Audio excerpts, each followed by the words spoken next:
नागपुर एवं रामटेक लोकसभा प्रत्याशियों के प्रचार में आयोजित जनसभा को संबोधित करने आए प्रधानमंत्री नरेंद्र मोदी का नितिन गडकरी ने स्वागत किया, जिसके बाद मंच से गडकरी ने जोरदार भाषण करते हुए सभा को संबोधित किया।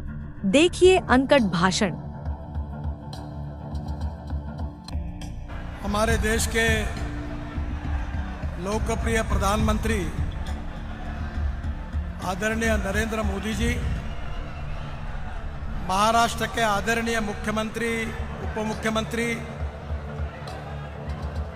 यहाँ उपस्थित आदरणीय रामदास आठवले, प्रफुल्ल पटेल जी, अशोकराव चौहान, हमारे रामटेक लोकसभा क्षेत्र के उम्मीदवार राजू पारवे, भारतीय जनता पार्टी के प्रदेश के अध्यक्ष चंद्रशेखर बावनकुळे, मंच पर उपस्थित सभी सांसदगण, विधायकगण और उपस्थित सभी भाई और बहनों, सबसे पहले आज मैं नागपुर जिले में आदरणीय प्रधानमंत्री मोदी जी का मनपूर्वक स्वागत करता हूं, उनको बहुत बहुत धन्यवाद देता हूं और उनको ये विश्वास दिलाता हूं कि हमारी विदर्भ की जनता उनके नेतृत्व में विदर्भ की पूरी सीटें, 10 की 10 लोकसभा की सीटें हमारे पक्ष में रहेगी और हम विजयी होंगे, ये भी विश्वास उनको देता हूं। आप सबको पता है कि आप पूरा विदर्भ का विकास कैसा हुआ, नागपुर जिले का कैसा हुआ और नागपुर शहर का कैसा हुआ, यह आपने देखा है। आदरणीय मोदी जी ने हमारी मेट्रो का भूमि पूजन किया था। उसके बारे में मेट्रो हमारी कन्हान नदी तक आने वाली थी। अब यह निर्णय हुआ है कि कन्हान नदी पर मेट्रो पुल बनाएगी और कन्हान गांव तक मेट्रो आएगी, इसका निर्णय हुआ।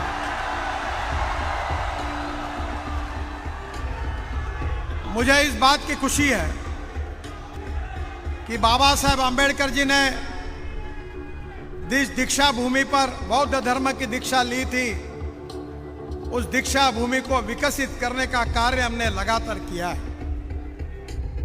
देवेंद्र जी जब महापौर थे, मैं महाराष्ट्र सरकार में मंत्री था, तब से हमने दीक्षा भूमि का पूरा काम पूरा करने की कोशिश की। ड्रैगन टेम्पल के लिए देवेंद्र जी ने 200 करोड़ रुपए दिए, ताजबाग के लिए पैसे दिए, परमात्मा एक सेवक समाज के लिए हमारे जो आदरणीय बाबा है श्रद्धेय जी, उसके लिए परमात्मा एक आश्रम के लिए हमारे शेखनाथ शिंदे जी और देवेंद्र जी ने 77 करोड़ रुपए उनके लिए दिए। कोई भी निर्णय हमारी सरकार में जात के आधार पर, पंथ के आधार पर, धर्म के आधार पर नहीं होता। प्रधानमंत्री ने उज्ज्वला योजना की शुरुआत की, क्या कभी उसमें कोई जातिवाद हुआ? हिंदू, मुसलमान, कोई भी हो, दलित हो, आदिवासी हो, सबको उसका फायदा मिला। आयुष्य योजना में कोई हमने जातिवाद किया?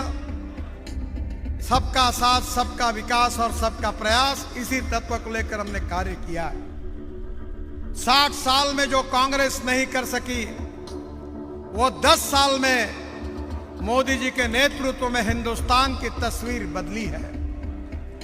हिंदुस्तान को समृद्ध, संपन्न, शक्तिशाली विश्व की शक्ति बनाने का संकल्प मोदी जी ने किया है।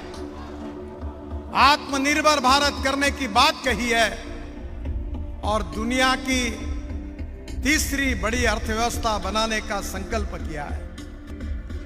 बहनों और भाइयों, जो कांग्रेस 60 साल नहीं कर सकी, वो 10 साल में हमारे सरकार ने करके दिखाया, जिसका अनुभव आप सब लोग लेते हैं। उस कामों के बारे में बोलने की आवश्यकता नहीं है।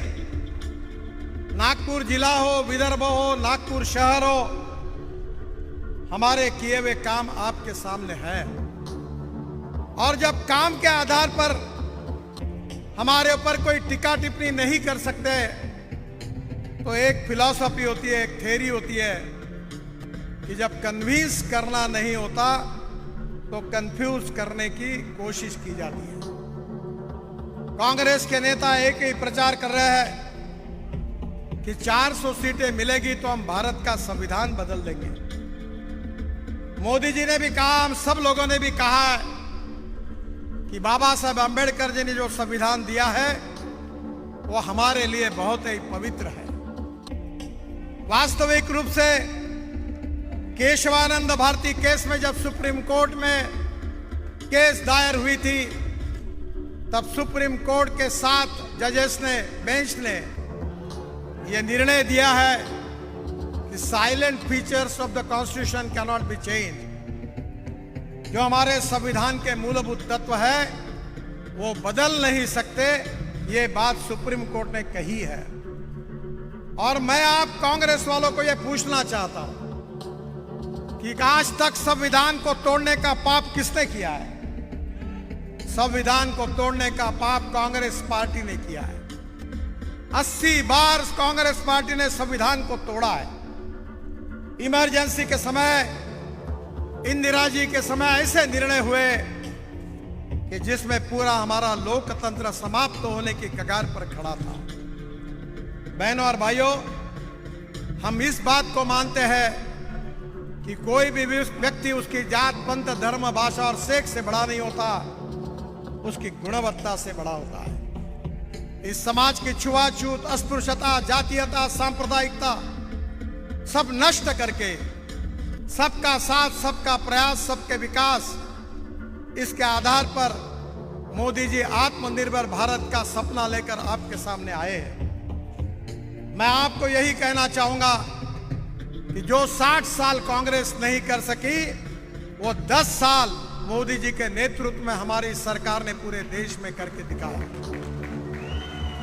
मैं आपको यह भी बताना चाहूंगा कि हमारी महाराष्ट्र सरकार आदरणीय एकनाथ शिंदे जी और देवेंद्र जी के नेतृत्व में हमारे विदर्भ में, हमारे नागपुर में इतने काम हुए हैं वो गिनने के लिए समय की कमी है।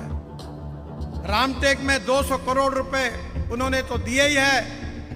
अब रामटेक के लिए मेरे विभाग की ओर से मैंने रोप वे को भी मंजूर कर दिया है। रामटेक इंटरनेशनल पर्यटन केंद्र बनेगा।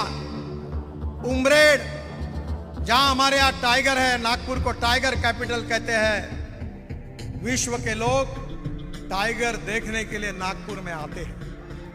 हमारा पेंच, हमारा उमरेड, हमारा ताड़ोबा, इसके लिए पूरे दुनिया से, पूरे विश्व के लोग आ रहे हैं। और इसलिए मैं आपको विश्वास के साथ बताना चाहता हूं कि जब पर्यटन बढ़ता है तो रोजगार की निर्मित होती है। मोदी जी ने जिस इकोनॉमी को स्वीकार किया है, जिसके कारण हमारे कृषि विकास का दर बढ़ेगा, सिंचाई को प्राथमिकता दी है। आशीष जायसवाल जी बहुत बार मुझे मांग करते थे कि पेच का पानी नागपुर शहर को जाता है और रामटेक तहसील में किसानों को पानी नहीं मिलता। हमने नागपुर महानगर पालिका का सीवेज का गंदा पानी शुद्ध करके महाराष्ट्र सरकार के कोराड़ी और खापरखेड़ा प्रकल्पों को दिया, और जिसके कारण ये 300 MLD पानी बचा। अब रामटेक का पानी, पेंच का पानी टेल एंड तक जाकर रामटेक तालुका के सब गांवों तक पानी मुबलक रूप से पहुंचा है, क्योंकि किसानों के हित के लिए हमने ये काम किया है। किसानों को समृद्ध और संपन्न कैसे बने, किसानों के लिए केवल अन्नदाता नहीं, किसान ऊर्जादाता बने। केवल ऊर्जादाता नहीं, अब तो किसान विटामिन तैयार करने लगे हैं, हवाई ईंधन तैयार करने में लगे हैं, हाइड्रोजन की निर्मित में लगे हैं। तो मुझे विश्वास है कि इस देश के किसान का, गांव गरीब मजदूर सबका भविष्य बदलने वाला है। परिस्थितियां बदल रही है। बिहान में 68,000 नागपुर शहर और जिले के युवाओं को रोजगार मिला है, और अगले 5 साल में मैं आपको विश्वास दिलाता हूं कि नागपुर शहर और जिले में कम से कम 1 लाख युवाओं के हाथों को काम मिलेगा। यह विश्वास मैं आपको देना चाहता हूं।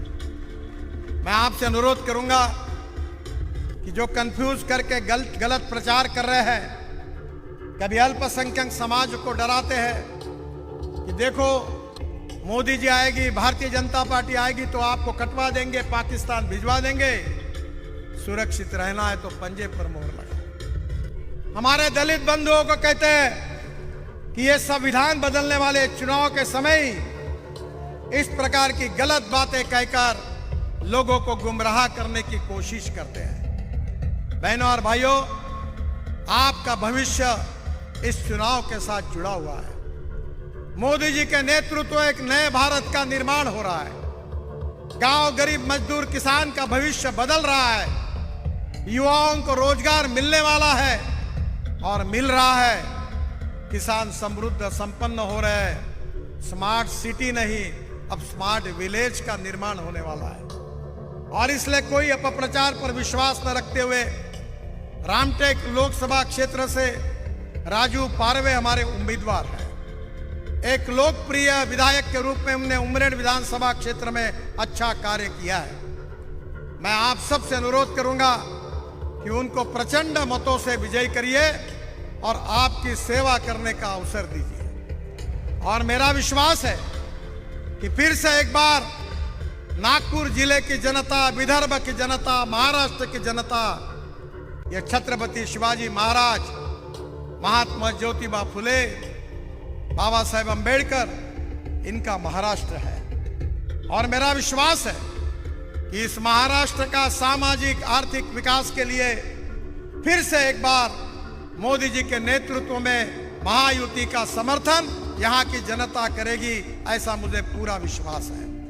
मैं फिर से एक बार आप सबकी ओर से, नागपुर शहर, नागपुर जिले की जनता की ओर से मोदी जी का हृदय से बहुत बहुत स्वागत करता हूं और उनको विश्वास देता हूं कि यहां से 100% हमारी जीत होगी और आपकी मेजॉरिटी में विदर्भ का योगदान बहुत बड़ा रहेगा, ऐसा विश्वास व्यक्त करते हुए मैं अपनी बात समाप्त करता हूं। मेरे साथ जोर से कहिए, भारत माता की, भारत माता की, भारत माता की।